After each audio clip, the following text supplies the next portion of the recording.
മാന്യപ്രേക്ഷകർക്ക് എൻ്റെ പ്രണാമം. കഴിഞ്ഞ മാസം 8-ാം തീയതി, ഏതാണ്ട് ഒരു മാസം മുമ്പ്, നമ്മുടെ 500-ൻ്റെയും 1000-ൻ്റെയും നോട്ട് പിൻവലിച്ചത് എല്ലാവരുടെയും മനസ്സിൽ നിന്ന് മാഞ്ഞു പോയിട്ടില്ല. ഇപ്പോഴും പത്രമാധ്യമങ്ങളിൽ ആ വിഷയം കുറേയൊക്കെ നിൽക്കുന്നുണ്ട്, കുറേയൊക്കെ മാഞ്ഞു പോയി തുടങ്ങി. ഇന്നലത്തെ മാതൃഭൂമി പത്രത്തിൻ്റെ ഫ്രണ്ട് പേജിൽ എനിക്ക് വളരെ രസകരമായിട്ട് തോന്നിയത്, സാധാരണക്കാർക്ക്, ഉള്ളി കച്ചവടക്കാർക്ക്, വെജിറ്റബിൾ കച്ചവടക്കാർക്ക്, ലോട്ടറി കച്ചവടക്കാർക്ക്, ചെറിയ ചെറിയ കച്ചവടക്കാർക്ക്, അങ്ങനെയുള്ളവർക്ക് ഉണ്ടാക്കിയ ബുദ്ധിമുട്ടുകൾ മുഴുവനും ഫ്രണ്ട് പേജിൻ്റെ ഇടത് സൈഡിൽ കൊടുത്തിട്ടുണ്ട്. വലത് സൈഡിൽ സാമ്പത്തിക വിദഗ്ധര്, വലിയ വ്യവസായികൾ,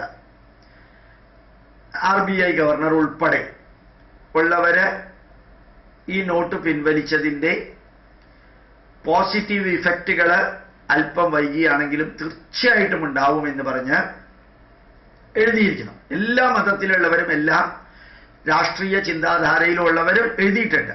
ഇടത് സൈഡിൽ സാധാരണക്കാർക്ക് ഉണ്ടാവുന്ന, ചെറിയ ചെറിയ കച്ചവടക്കാർക്ക് ഉണ്ടാവുന്ന, അതേപോലെയുള്ളവർക്ക് ഉണ്ടാകുന്നതായിട്ടുള്ള ബുദ്ധിമുട്ടുകളെക്കുറിച്ചും, വലത് സൈഡിൽ കുറേ കാലം കഴിഞ്ഞാലായാലും ഉണ്ടാവുന്ന നന്മകളെക്കുറിച്ചും. പക്ഷെ ഈ 500-ൻ്റെയും 1000-ൻ്റെയും നോട്ടുകൾ പിൻവലിച്ച ഉടനെ തന്നെ കേരള മുഖ്യമന്ത്രിയുടെ സാമ്പത്തിക ഉപദേഷ്ടാവ്, വിദേശത്ത് നിന്ന് ഫ്ലവറിംഗ് ഡിഗ്രി എടുത്ത് വന്ന ആ വ്യക്തി, ഒരു സ്ത്രീ, പെൺകുട്ടിയാണ്, അവർ ശക്തമായിട്ട് ഇതിനെ ന്യായീകരിച്ചു. ശക്തമായിട്ട് ന്യായീകരിച്ചപ്പോൾ മാർക്സിസ്റ്റ് പാർട്ടിക്കാർക്ക് ഇത് എങ്ങനെയാ അതിനെ പ്രതികരിക്കേണ്ടത് എന്ന് പോലും സംശയം വന്നു. ആ ഉപദേഷ്ടാവ് അവര് പറഞ്ഞതിൽ ഉറച്ചു നിന്നു. മുഖ്യമന്ത്രി അവർക്കെതിരെ ഒരു ആക്ഷനും എടുത്തില്ല. ഇപ്പോഴും അത് തുടരുന്നു. പത്രമാധ്യമങ്ങള് അത് കാര്യമായിട്ടുള്ള ഒരു വിഷയമാക്കി മാറ്റി, ഇഷ്യൂ ഒന്നും ആക്കി മാറ്റി എന്ന് എനിക്ക് തോന്നണില്ല.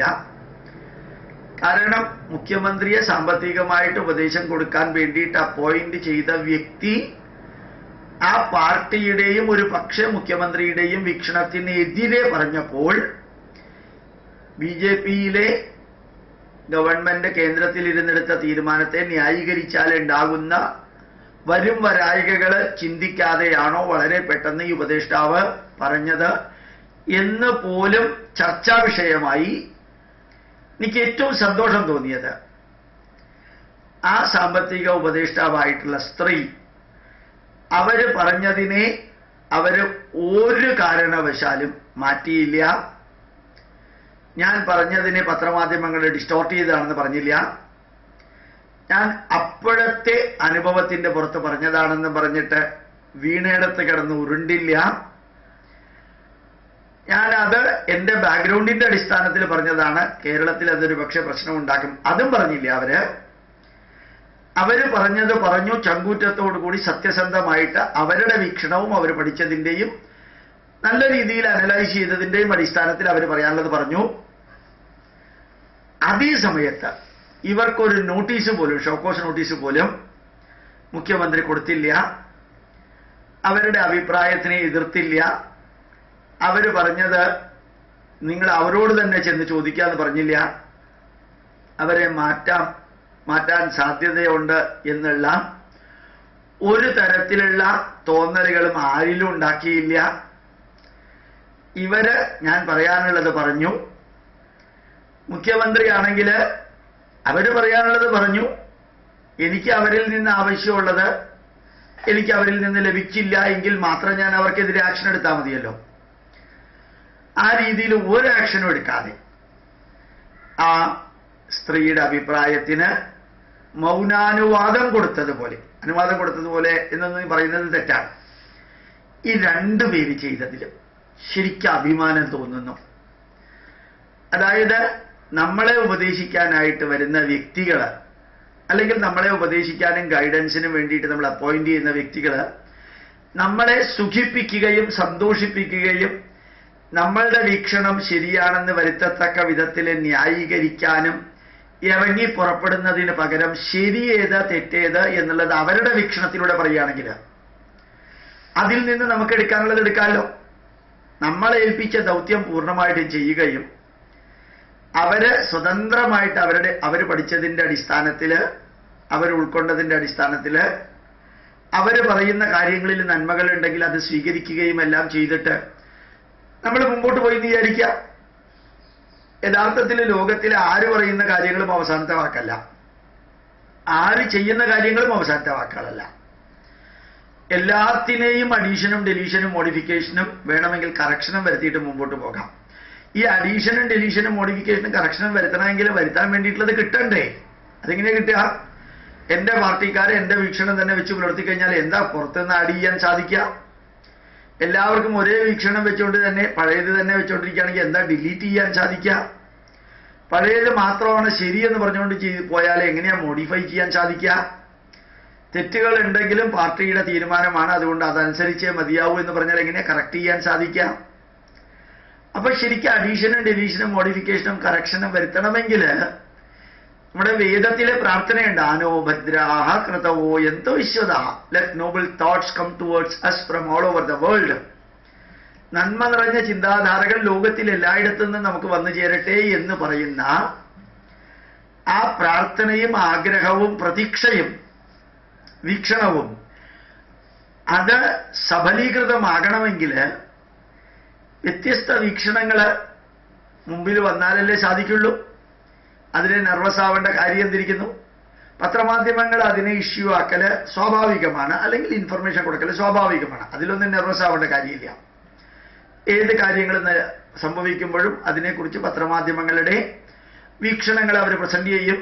അതിൽ ചിലപ്പോൾ തിന്മകൾ കൂടുതലായിട്ട് പ്രസന്റ് ചെയ്യും, ചിലപ്പോൾ നന്മകൾ കൂടുതലായിട്ട് പ്രസന്റ് ചെയ്യും. എന്തായാലും അതൊന്നും ഇപ്പൊ ജീവൻ മരണ പ്രശ്നമൊന്നും അല്ല.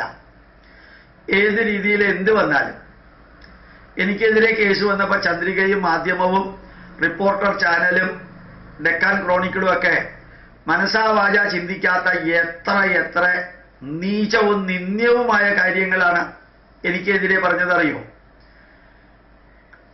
മെയ് മാസം 28-ാം തീയതി നമ്മുടെ മുഖ്യമന്ത്രിയുടെ ബന്ധുവിന്റെ വീട്ടിലേക്ക് വന്നു, ഇൻസ്റ്റിറ്റ്യൂട്ട് നടത്തുന്ന സ്കൂളിന് ഡൊണേഷൻ തന്നു എന്ന് പറഞ്ഞത് മുഖ്യമന്ത്രി അധികാരമേറ്റെടുത്ത് 2ാമത്തെ ദിവസമാണ്.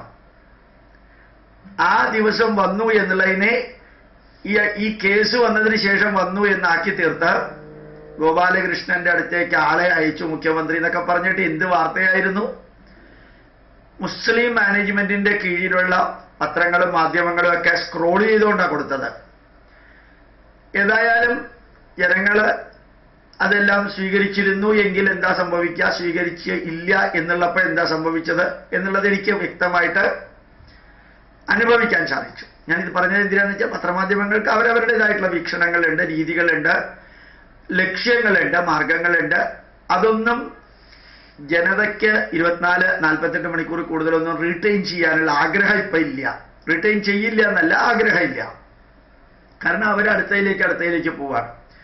അതുകൊണ്ട് മുഖ്യമന്ത്രിയുടെ സാമ്പത്തിക ഉപദേഷ്ടാവ് അവരുടേതായിട്ടുള്ള നന്മകളെല്ലാം പറയുകയും അവരുടെ വീക്ഷണത്തിലൂടെയുള്ള നന്മകൾ പറയുകയും അത് നന്മ നിറഞ്ഞ രീതിയിൽ തന്നെ ഉൾക്കൊണ്ടു എന്ന് ജനതയ്ക്ക് ബോധ്യമാകുന്ന വിധത്തിൽ നെഗറ്റീവായിട്ട് മുഖ്യമന്ത്രി പ്രതികരിക്കാതിരിക്കുകയും ചെയ്തപ്പോൾ നമ്മുടെ നാടിന് ആവശ്യം അതാണ് എന്നെനിക്ക് തോന്നി. കാരണം നമ്മളൊക്കെ യാഥാർത്ഥ്യത്തെ കൂടി അറിയണ്ടേ? നമ്മൾ കേൾക്കുന്നത് മാത്രം ശരി, നമ്മൾ കാണുന്നത് മാത്രം ശരി, നമ്മൾ ചർച്ച ചെയ്യുന്നത് മാത്രം ശരി, നമ്മൾ ചിന്തിക്കുന്നത് മാത്രം ശരി, നമ്മുടെ ജീവിതത്തിൽ പകർത്തുന്നത് മാത്രം ശരി എന്ന് പറഞ്ഞുകൊണ്ട് പോയി കഴിഞ്ഞാൽ യഥാർത്ഥ ശരിയും ഇതുമായിട്ടുള്ള അകലം എങ്ങനെയാ തിരിച്ചറിയാം?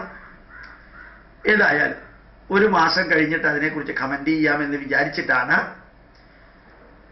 ഡിസംബർ 9 ഞാൻ കമന്റ് ചെയ്തത്. കാരണം ഇതിനിടയ്ക്ക് ആ സ്ത്രീയെ മാറ്റുകയോ അല്ലെങ്കിൽ അവർക്കെതിരെ ആക്ഷൻ വല്ലതും എടുക്കുകയോ ചെയ്തു കഴിഞ്ഞാൽ ഗോപാലകൃഷ്ണൻ പറഞ്ഞതിന്റെ പിറ്റേ ദിവസം ആ കുട്ടിയുടെ ജോലി പോയി എന്ന് പറഞ്ഞ് ആരെങ്കിലും എൻ്റെ നേരെ വിരല് ചൂണ്ടണ്ട. പണ്ട് പറഞ്ഞതൊക്കെ എടുത്ത് ദേശവും കാലവും നോക്കാതെ വിളമ്പുന്ന ഒരു സംസ്കാരവും കൂടി നമ്മളിൽ ചിലർക്കുണ്ട്. അതുകൊണ്ട് അതുണ്ടാവുകയും വേണം. അതൊക്കെ അവരവരുടെ സ്വാതന്ത്ര്യമാണ്. അപ്പോ നിലനിൽക്കേണ്ടത് നിലനിൽക്കും, നിലനിൽക്കേണ്ട ആവശ്യമില്ലാത്തതിനെ കാലം അടിച്ച് തെറിപ്പിക്കും. നമ്മളിലൂടെ എന്ന് പറഞ്ഞ പോലെ സ്വാമി വിവേകാനന്ദന്റെ വരികൾ ഞാൻ ഇന്നലെ പറയുകയുണ്ടായി. പ്രകൃതിയും ഈശ്വരനും എല്ലാം നേരിട്ട് വന്ന് പ്രവർത്തിക്കുകയല്ല, അവരൊക്കെ നമ്മളിലൂടെ പ്രവർത്തിക്കുകയാണ്. ഈശ്വരനും പ്രകൃതിയും എല്ലാം അവരവരുടെ ലക്ഷ്യവും മാർഗവും എല്ലാം ഇംപ്ലിമെന്റ് ചെയ്യുന്നത് മനുഷ്യരിലൂടെയാണ്.